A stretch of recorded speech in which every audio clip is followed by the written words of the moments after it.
So the scripture reading is taken from the New Revised Standard Version of the Bible with a tiny tweak. And it is Psalm 23. The Lord is my shepherd, I shall not want. He makes me lie down in green pastures. He leads me beside still water. He restores my soul. He leads me in the right path for his name's sake. Even though I walk through the valley of the shadow of death, I fear no evil, for you are with me. Your rod and your staff, they comfort me. You prepare a table before me in the presence of my enemies. You anoint my head with oil. My cup overflows. Surely goodness and mercy shall follow me, and I shall dwell in the house of the Lord my whole life long. And thus concludes the reading of Psalm 23. A few weeks ago, I woke up early on a Sunday morning. I didn't really mind it because I had had enough sleep. And also because a few days earlier, I had stated out loud that I like getting up early. Because when I get up early, I can do more things and I can have a more peaceful start of the day. I like having time in the morning to do the things that I like to do for me. The things that I want to do, not that I have to do. And I can do that mostly when the house is quiet, before everyone gets up. So that morning, and like every morning for several years now, I made the conscious decision to leave my phone behind on my nightstand where I had placed it the night before. My phone is my alarm clock. My phone is my many things, and sometimes many useful things. How to fix something around the house, watching a YouTube video, or how to quickly pay my bills using the app. And sometimes I use my phone for not so useful things, even distracting things. But that Sunday morning, I had set a different intention. When I opened my eyes, I remembered the statement that I had made a few days earlier. I very much knew that opening my eyes at 5:59 on a Sunday morning, and I know for some of you that's late, but for me, it's early. But when I opened my eyes, I knew that that Sunday morning was a moment that was given to me by my higher self, based on the statement that I had made. I had manifested that moment, and as a result, I had to honor it. That morning, though, I didn't want to meditate right away. I was led to a notebook that I used to write my thoughts in. Let's just call it a journal. I opened the first page and I read, "You have been given the gift of deeper vision." The very first thing in that journal was that sentence. That statement was a message that I received that same day, 9 years earlier, by Reverend Anna Modrak of Arlington Metaphysical Chapel. It was the first time that I had stepped into that chapel. I had gone there to attend their Psychic Saturday. It was a time in my life where there was a bit of turmoil, and that day was a pivotal day for me. You have been given the gift of deeper vision. What a powerful statement. What a perfect statement. There were other things. I didn't remember it, but from what I read in my journal, I was also told that day that I should go to Roanoke to study. Well, as you know, as it turned out, I did. And when I read these few lines, an immense sense of gratitude overcame me. What I learned and experienced over the past 9 years is that The Lord is indeed my shepherd. He makes me lie down in green pastures. He leads me beside still waters, and he restores my soul. When I take the time to see the green pastures, I realize how much beauty Source has created and put around me,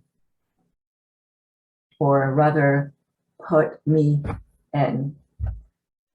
I can lie down in this beauty and I can feel loved. I can lay by still waters and feel the peace of spirit.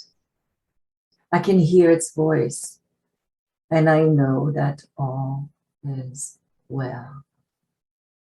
I don't have to be concerned about what might or might not happen. I can be still and feel the perfect peace of God.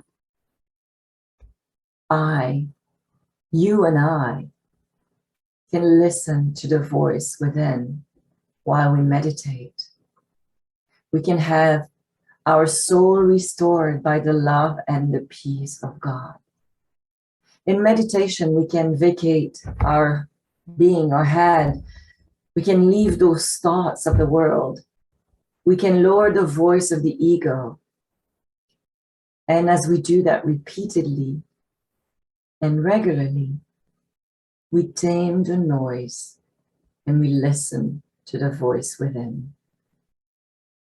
The voice of wisdom, the voice of peace, the voice of our higher self. When we tame the voice of ego, we are led on the right path. We become capable of discerning what is noise and what is truth. We can discern what the right path is for us from the confusion of the world. We're better able to follow the path that is favorable and that will lead us towards the goals that we have set for ourselves, our intentions. We are able to state the right intention, and then we can manifest what it is that we need to do for ourselves and for humanity. We set aside envy and desire for greatness, unless greatness is the path that allows us to touch many lives in very subtle ways.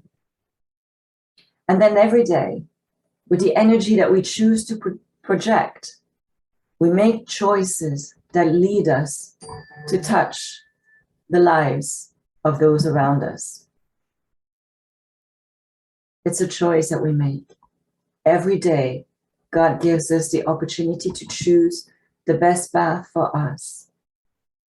And if we choose to listen to the voice within, by first setting the right circumstances around us and within us to listen to that voice, we can step onto that path of righteousness, that path of growth, because the Lord is our shepherd.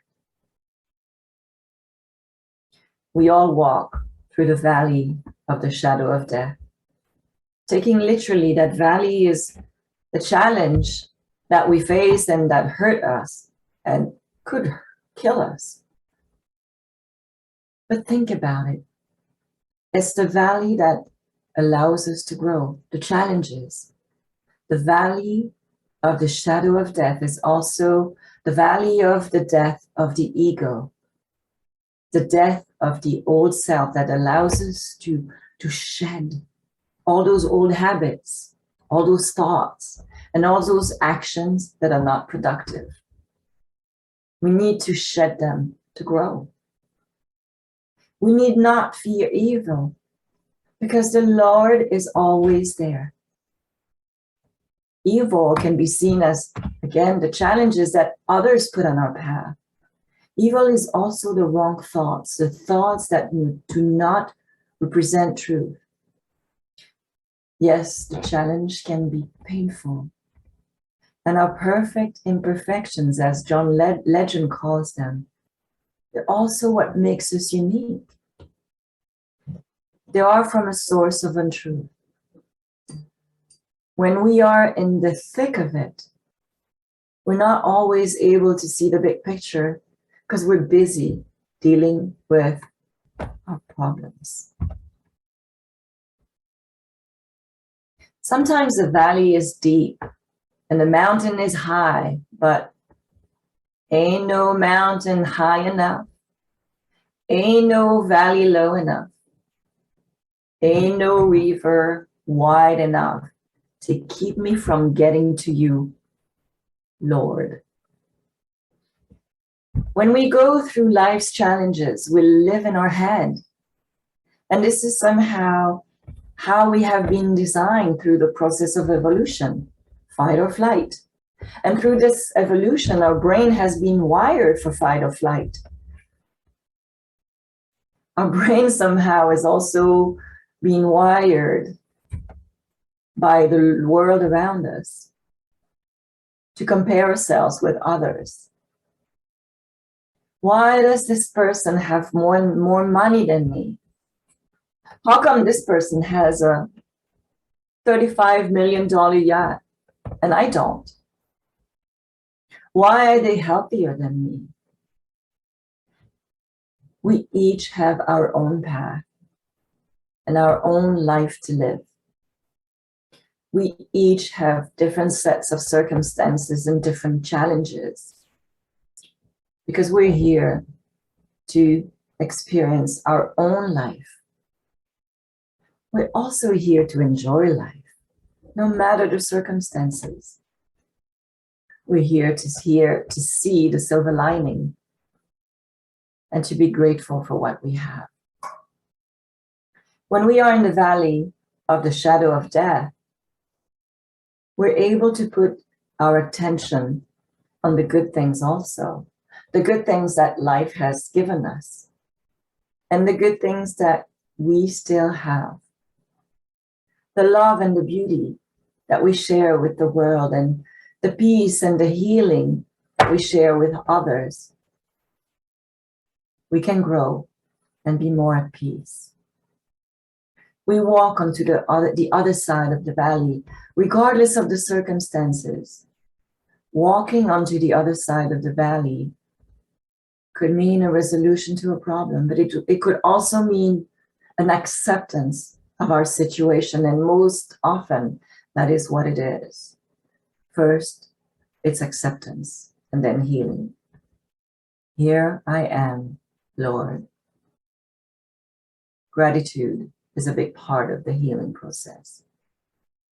Gratitude for everything, everything we have, everything we see, everything we feel. Gratitude for the roof over our head. Gratitude for the ability to hear the birds sing. Gratitude for the winds blowing on our face and our ability to just feel it. For the love that we have, for the love that we receive, for the love that we give. Everything, for everything, and every time. Just yesterday, I saw a video of a man who had an NDE, a near-death experience. He did die. It was near death. He did die, but he came back. In the video, he explains that during this process, this NDE, he re-experienced the past, but he also saw into the future. He knew that he would return into this life, and he knew that he would be at some point seriously ill. He knew that despite the grim prognosis from his doctors, he was going to heal. He followed his medical treatment. He also sought alternative medicine. Despite his illness, though, he opened his heart. He opened his heart to feel every moment of his life with gratitude. The present, the past, the present, the future. And he knew that by doing this, each time, he illuminated his entire being. Healing can mean different things for everyone. Healing can be acceptance. by opening his heart and feeling that gratitude, he started the process of healing. The theme that keeps popping around me this day is a theme of gratitude. Gratitude for everything, everything that is good, but also everything that we consider bad, because those are the real moments of learning and growth. I can think of many moments around me where healing, where moments were challenging, but then walking on the other side of the valley, I can see the silver lining. I can see what it taught me. God prepares a table for me in front of my enemies. The enemies are the physical enemies, that the people that we don't really like, those that we're angry at, those that we hate. That is not a loving emotion. It's the opposite. It doesn't come from God. Let go of the anger. When there's anger, there's no room for peace. There's no room for love. The enemies are the thoughts that separate us from God, the thoughts that don't serve us. It can be the thought that I might have that I'm failing. The thoughts and the feelings of anger and frustrations that we all feel at some point in our life. The thoughts that we should be in a different situation, the different situation than what we find ourselves in right now. But with acceptance of our situation, we are anointed by God. We are anointed by his peace. I have one specific example for me. It's the most challenging one I had in life, most challenging episodes. It was after an assault. The assault was violent and it was demeaning. I was so angry. It took me a while, but I became so angry for several months. And then one day, I realized that I didn't want to be angry anymore because I know it was hurting me. So I forgave. I forgave them, those who assaulted me, and I forgave myself. And once I chose to forgive, I knew I could start healing. And in hindsight, that's what happened. There were many dimensions of healing to this event and to the period that followed. I can't go into every detail right now, but I can tell you that even though it was very difficult to go through that episode and through the many months that followed, I am grateful for it because it was one of the greatest lessons that I have ever learned on so many different levels. Forgiveness, compassion. Our cup overflows. We can dwell in the house of the Lord forever, and we will. Psalm. It's a testament of faith. Our faith can be stronger at different periods of our life. In 2014, when I stepped into AMC, I had an intellectual awareness of God. My life was a bit chaotic. There was a lot of unhappiness in me. My heart was closed. But over time, I have let God in. The challenges still come, but I know that I am not alone.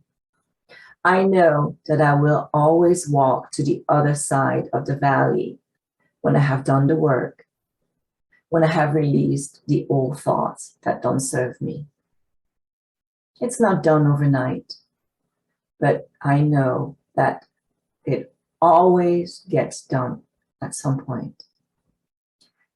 As we allow ourselves to get out of our head and live in the moment and accept what is in front of us and be grateful for it.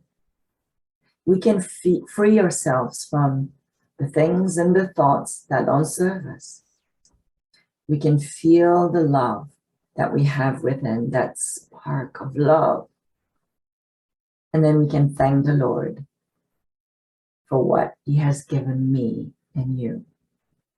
And we can dwell in His house for our whole life long and beyond. Namaste.